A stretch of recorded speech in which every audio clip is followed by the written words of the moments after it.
Hold up, Nick. Hang on up. Now we're rolling. Damage Plan MMA podcast. I'm Jason, as always. My co-host, Mr. Zack Partridge, the voice of MMA in Utah. Sorry, we wanted to get this podcast rolling because we've been talking before we went on air. We're doing another fighter spotlight. We're welcoming Mr. Nick Perez to the podcast, who had a fight scheduled for August 28th, but it got moved. So first of all, welcome, Nick. Second of all, let's talk about why your fight got moved from August to October, right? Yeah. All right. So we gotta tell everybody why it got moved. My original opponent, he said he had a dentist appointment that day, so apparently he couldn't make it. That's one of the most whack reasons I've ever heard. Bro, push it back 2 days. That's exactly what I was thinking. You could have said you'll be his dentist for him. That's what I was thinking. I was like, well, whoever's up next, then we'll take it. Then we had a second opponent, and he already fought sometime this month, so he's like, I'm going to take some time off. And then the third guy is Dylan Schultz. That's the guy who said yes to me. I think it's going to be his 5th pro fight. It's going to be my first. And we were originally for September, and then they moved it to October now. For what promotion again? I think this one's for Fusion Fight League. Oh, okay. Up in Montana. Nice. Yeah. Very cool. The original one, though, I was on Steel Fist, I believe. Oh, you were supposed to be on Steel Fist. Yeah. Okay. So who's the opponent? Because we'll probably know who it is. His name is Jordan or something like that. I don't know his last name.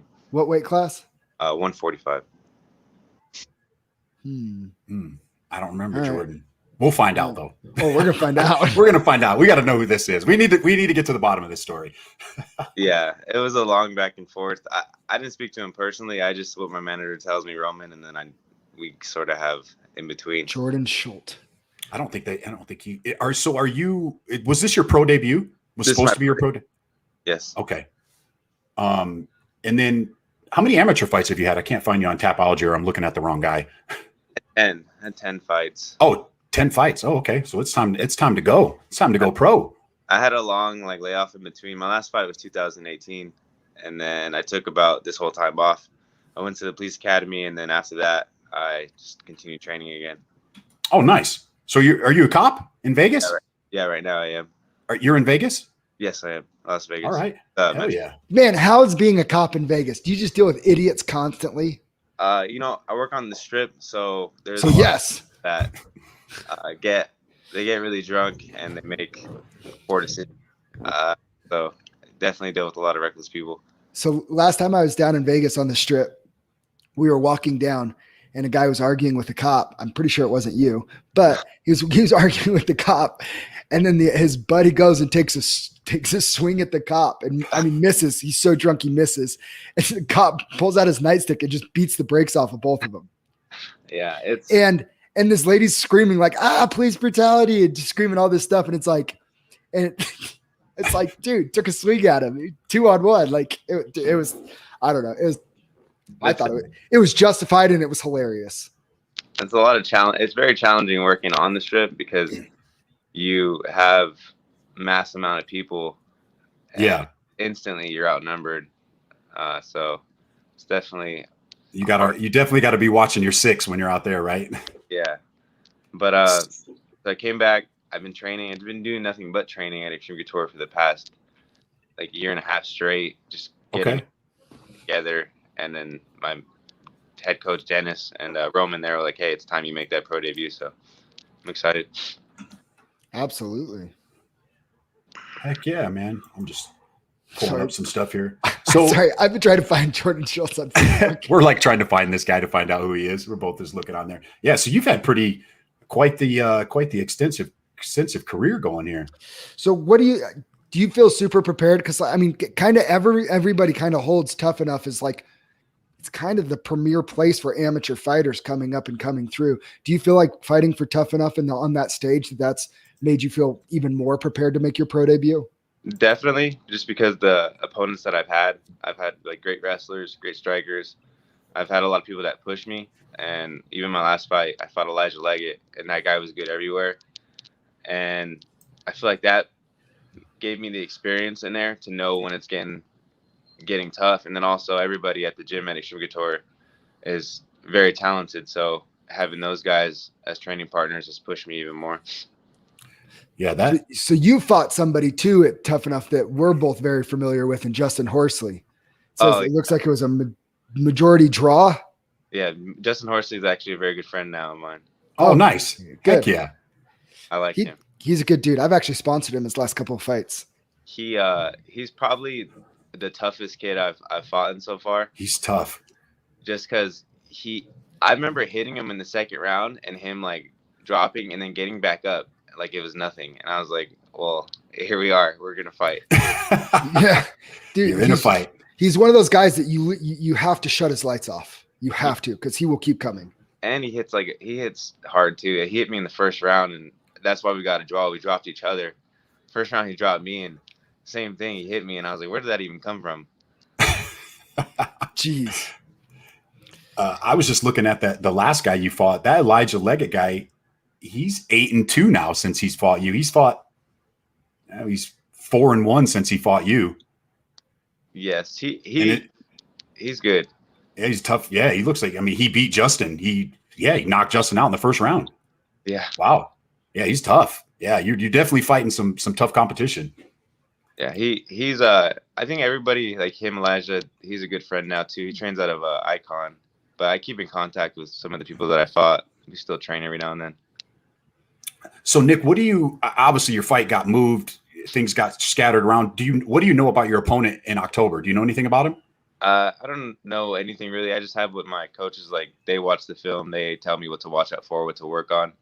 But I figured as long as I'm in the gym and doing everything I'm supposed to do, then I shouldn't have to worry much about any particular position.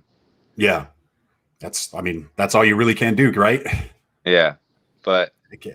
I heard he's a wrestler of some sort, but Extreme Couture is full of wrestlers, so I mean for that. What's the switch in the training? Knowing that you were supposed to be fighting in 2 weeks, and now that it's getting pushed, well, basically a month and a half, almost 2 months out. What's the training been like? How is that training switching to kind of switch that mindset into kind of backing off the gas a little bit? Is that what you're doing, or are you still just another day? Still training normal. I still train 2-3 times a day, every day around work. And then the only difference I think is the diet and then the strength and conditioning. Whereas I was working with a strength and conditioning coach more so to cut weight and be explosive.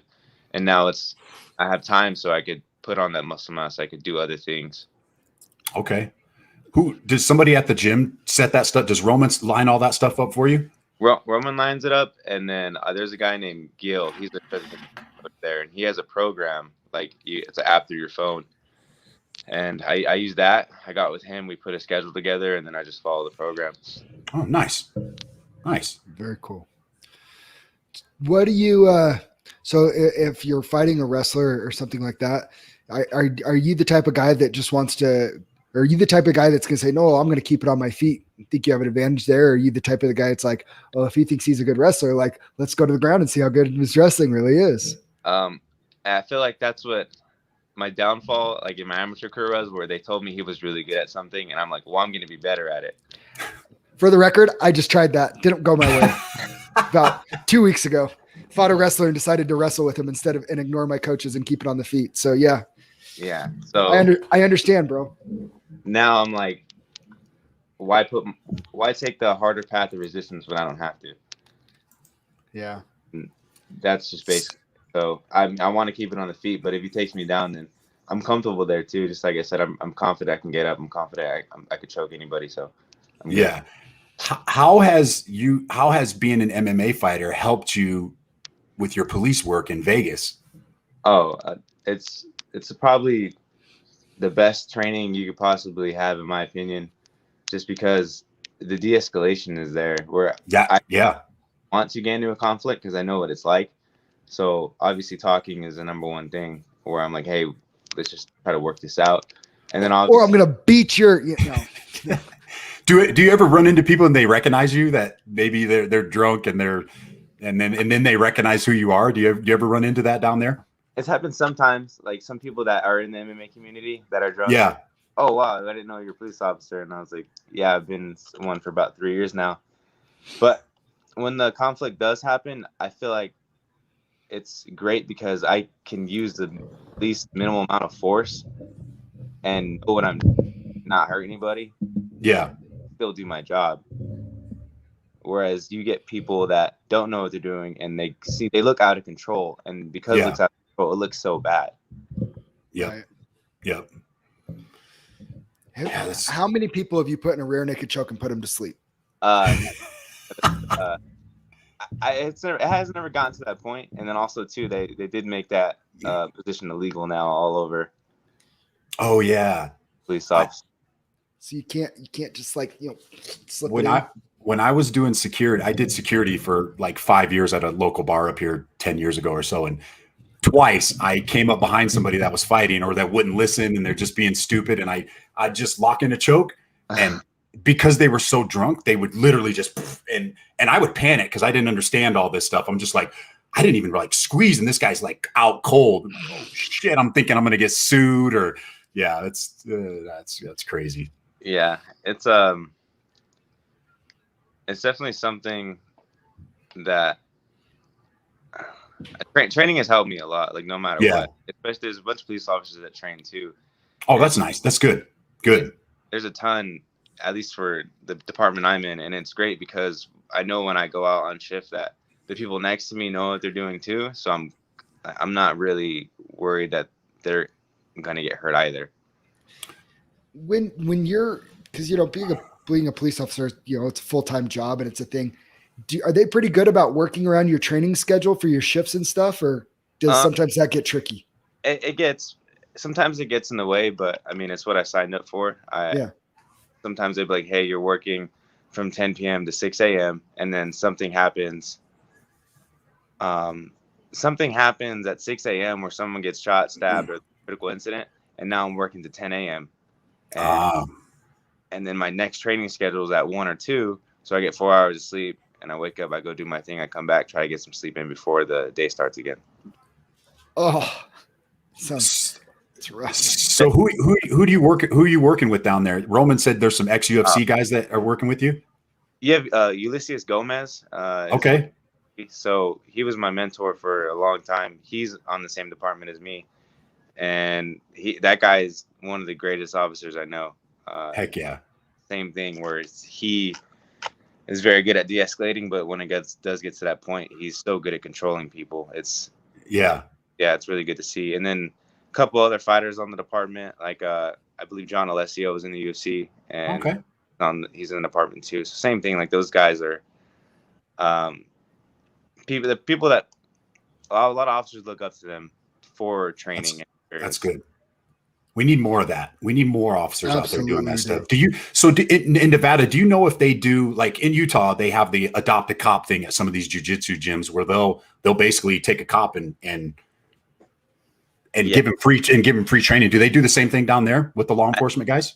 I think they do, but I think it's a trial period. I don't know too much about it to speak on it, but I know a lot of places do offer discounted jiu-jitsu for police officers. Just curious. All right, that's awesome. Do you well, you're down there with do you know Trent Miller? I don't believe he's extreme couture guy. Big old yoked up 185er. I was going to ask if you've been over on Fremont Street and taken a picture of him on Fremont Street. I was training with him the other day. That dude is huge. Yeah. So he's a Chippendale model on Fremont Street and takes pictures with people. So that's why I asked if you've been over there and taken a picture with him.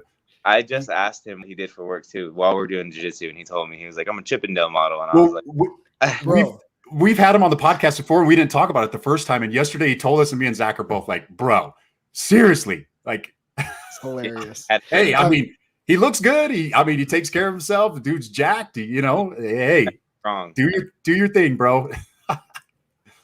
He's a funny guy too. In the gym, he's the same way. He's super funny, but he's really good at setting that aside in training too. Do you guys need to get together on Fremont Street sometime and take a picture? Two fighters, but both fighters by day, but very different very different jobs at night. I'm gonna track him down next time I'm working. There you go. Put him in cuffs. That would be epic. Yeah, Get a picture. Be a good picture. dude, we need to be getting paid for this. We need a little bit of a kickback. We need to All get the like promotion. 15, 20% back for the promotion of this. So Nick, we don't want to take up too much of your time, man. So I know your fight's a long way out, but you got to give us a prediction on the fight when it happens, or you don't have to give us a prediction, but we got a follow-up question if you don't. I think for this fight, same thing my coaches, our plan is, he's a wrestler. He's not scared to go out there and fight. So, I mean, I'm going to be better on the feet. He's going to try to take me down, and I'm going to stuff it and then finish the fight that way. I know we're looking for a fight in between. So hopefully by that time, I'm 1-0, 2-0. What are the dates that you're looking for a fight between? Anywhere in September. I'm pretty close in my weight right now just because I've already had that weight cut in a sense. I was already going down. So I didn't shoot back up. I'm not too heavy. I'm still eating clean. So I'm looking for something in September. All right. Okay. There's people listening, so you may get a call. That's good. Hopefully. We've been waiting. Okay. So one last question. Are you a wrestling fan? WWF, WWE? I wish I was. A lot of my friends are, and I can't relate. All right. Now I was going to ask you if you had to pick a finishing move in the cage, what would it be from your favorite wrestler? What would your finishing move be? But if you don't watch it, then yeah, I don't watch it at all. That's all right. All right, you can't answer that one. That's all right. Yeah. Well, thank you guys for having me. I appreciate it. Yeah, thanks for coming on, Nick, man. Stay safe out there. We appreciate the work that you're doing, brother. All right. Hopefully we can talk again soon. Yes, sir. Absolutely. Thanks, Nick. Thank you. Thanks. Have a good day. Bye. And we out in this.